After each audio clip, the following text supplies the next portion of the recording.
Bom dia a todos. Então, peço desculpas a Cristiane, que eu cheguei no meio do seminário, então eu vou me referir a coisas que eu não fiz na sala. Que eu suponho que elas estejam lá. Então, a ideia hoje, como eu falei no início da aula da segunda-feira, essa aula, ela é a finalização de um conjunto de 3 aulas dos quais a gente está discutindo estrutura local, técnicas de estrutura local.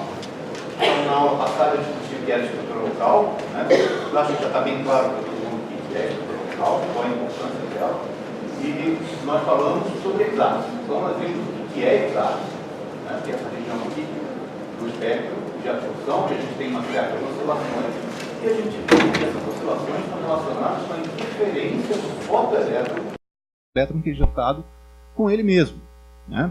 Então a gente viu que analisando as amplitudes, ou perdão, as frequências dessas oscilações, a gente tem informação relacionada às distâncias interatômicas. A gente viu que analisando a amplitude do sinal, a gente tem informação relacionada a número de vizinhos e identidade desses vizinhos. E também, analisando a dependência da amplitude com a energia, a gente tem informação sobre a desordem. Aqui tem um R faltando, mas tudo bem. Isso aí é coisa feita de madrugada. Muito bem. Então, eu vou aproveitar que a Cris acabou de falar sobre PDF e que a gente fez esse refreshing do que é ExAFS, para tentar fazer um contraste entre as duas técnicas e mostrar quais são as similaridades e as diferenças entre elas. Eu não vou me aprofundar muito porque eu não sou especialista em nenhuma das duas técnicas, então eu vou simplesmente tentar levantar alguns aspectos de similaridade e diferenças entre elas também.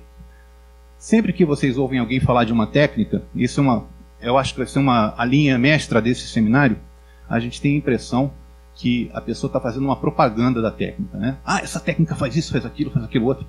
Nunca ninguém fala qual é a limitação, quais são as limitações e como elas se complementam com outras. Então hoje a gente vai tentar seguir um pouco nessa direção. Muito bem. PDF e ExAFS, como vocês já viram, dão informação sobre a estrutura local. As duas são muito parecidas. Então a Cris discutiu com vocês que a gente passa aqui da intensidade de espalhamento e através de uma transformada de Fourier, uma transformada de seno, não uma transformada complexa, a gente tem informação sobre a função de distribuição de pares. A equação de ExAFS que eu mostrei para vocês na aula passada é um pouquinho diferente dessa. Essa é uma forma geral de descrever a equação de ExAFS para uma única camada de coordenação. Reparem que ela também é uma transformada de Fourier de um seno, né? Onde aqui eu tenho uma distribuição efetiva de distâncias. Eu não tenho exatamente o G de R, mas eu tenho aqui uma dependência com o livre caminho médio e com 1 sobre R². Isso, e mais o fato da gente ter esse fator de fase aqui dentro do seno, explicam o que eu enfatizei na aula passada, que o ExAFS não dá a distribuição de distâncias interatômicas. Ele dá a transformada de Fourier, tem uma interpretação que não é a RDF, perdão. O que eu quis dizer aqui, o ExAFS dá a distribuição de distâncias interatômicas, mas ele não dá a distribuição radial.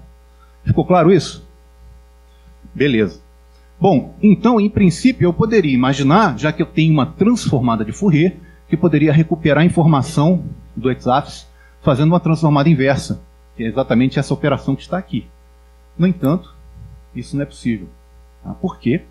Porque a informação em baixo K, lembre que o Q de K é o sinal de ExAFS, baixo K corresponde ao sinal próximo à borda de absorção. Essa informação é perdida.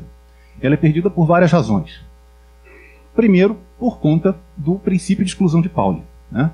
A gente sabe que a gente não tem fotoelétrons sendo ejetados abaixo da energia de Fermi, portanto, o K mínimo que a gente consegue acessar, ele é da ordem de 1 a 2 angstroms a menos 1. Isso está relacionado com aquela pergunta que foi feita na sessão da segunda-feira.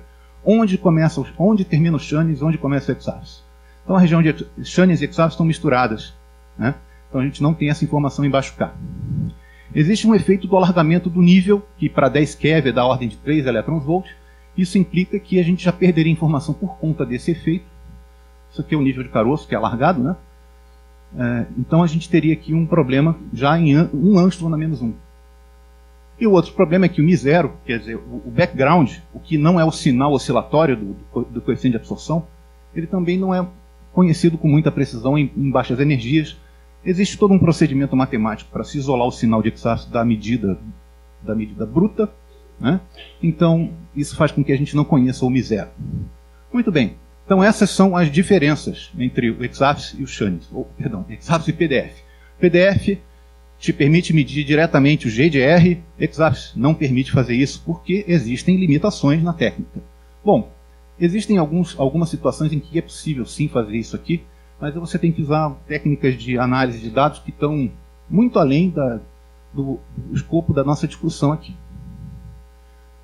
No entanto, PDF e EXAFS dão informação estrutural local muito parecida, que eu vou invocar um resultado que eu já mostrei na aula passada, que é o resultado, aquele resultado do arseneto de índio dopado com galho, ou arseneto de galho dopado com índio, enfim, biscoito ou bolacha, né? Nossa versão semicondutora de biscoito e bolacha. A gente viu que as distâncias interatômicas elas são muito mais próximas da soma dos raios covalentes do que simplesmente a distância que a gente extrapola a partir de uma medida de parâmetro de rede.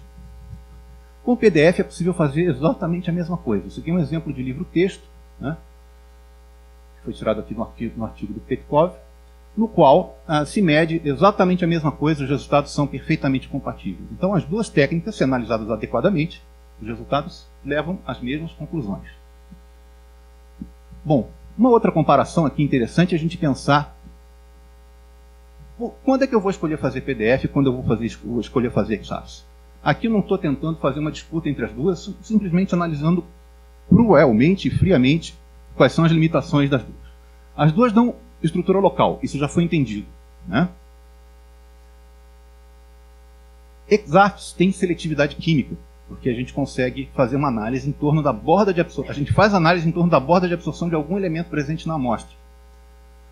Bom, então significa que se eu meço distâncias, eu estou fazendo a medida de distâncias em relação ao átomo que foi excitado. A seletividade química em PDF ela não é possível com medidas convencionais de difração, mas ela é possível ser feita com nêutrons ou com difração anômala, né? Difração anômala, lembrem, é aquela difração onde a gente mede o espalhamento em torno da borda de absorção. Com nêutrons, o que acontece é que o que é equivalente ao comprimento de espalhamento, ou fator atômico de espalhamento em nêutrons, é uma função que é essencialmente constante com Q, ou seja, ela não tem um decaimento. Isso é fácil de explicar porque o nêutron é um objeto muito pequeno, então ele é como se fosse uma fenda muito pequenininha que espalha ou difrata o sinal em todas as direções. E o valor da seção de choque e de espalhamento depende fortemente do isótopo que está espalhando, né? Então, fazendo o enriquecimento isotópico, você consegue modificar as propriedades de espalhamento da sua amostra. O EXAFS não consegue fornecer estrutura, nem sempre consegue fornecer o que eu estou chamando de estrutura de médio alcance. Vamos definir o que é isso. Eu chamo de estrutura de curto alcance as 2 ou 3 primeiras camadas de coordenação. Além disso, o EXAFS não enxerga. O EXAFS é míope. Ele enxerga só de pertinho, tá? A gente viu aqui no seminário da CRES que, analisando os picos bem longe do R igual a 0, a gente tem essa informação sobre estrutura de médio alcance. EXAFS definitivamente não dá informação sobre estrutura de longo alcance.